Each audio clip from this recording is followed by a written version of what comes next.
পাকিস্তান ও আফগানিস্তান সীমান্তে পরিস্থিতি হঠাৎ করে তীব্র আকার ধারণ করেছে।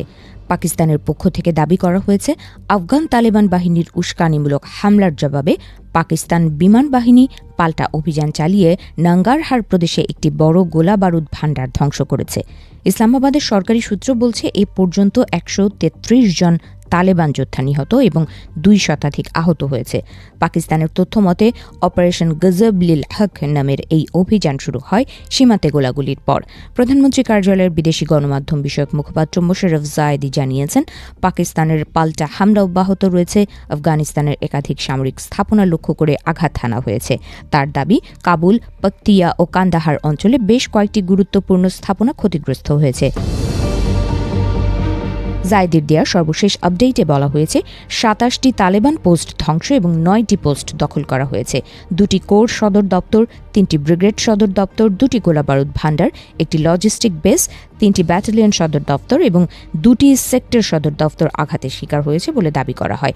এছাড়া ৮০টির বেশি ট্যাঙ্ক, আর্টিলারি গান এবং সাঁজোয়া যান ধ্বংসের কথাও বলা হয়েছে।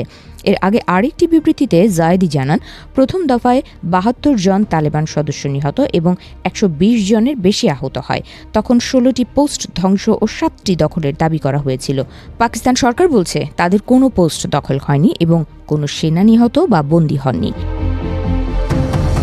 নিরাপত্তা সূত্রের বরাতে জানা গেছে, নাঙ্গারহারের পাশাপাশি কান্দাহারেও একটি গোলাবারুদ ডিপো ও একটি লজিস্টিক ঘাঁটি ধ্বংস করা হয়েছে। পাকতিয়া প্রদেশে তালেবানের একটি কোর সদর দফতরও গুড়িয়ে দেওয়া হয়েছে বলে দাবি করা হয়। সীমান্তবর্তী বিভিন্ন সেক্টরে একাধিক আফগান চেকপোস্ট দখল বা ধ্বংস করা হয়েছে। খারলেচি টার্মিনাল, কুররম এবং মোহাম্মদ সেক্টরেও তালেবানদের অবস্থান লক্ষ্য করে হামলার কথা বলা হয়েছে।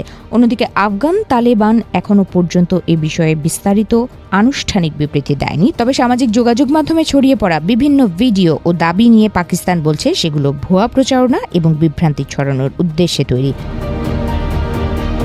ফেডারেল তথ্যমন্ত্রী আত্তাহুল্লাহ তারার এক বিবৃতিতে বলেছেন, তালেবান সরকারই প্রথমে শত্রুতামূলক পদক্ষেপ নিয়েছে এবং পরে সামাজিক মাধ্যমে বিভিন্ন ভিত্তিহীন প্রচারণা চালিয়ে পরিস্থিতি ভিন্ন খাতে নেওয়ার চেষ্টা করছে।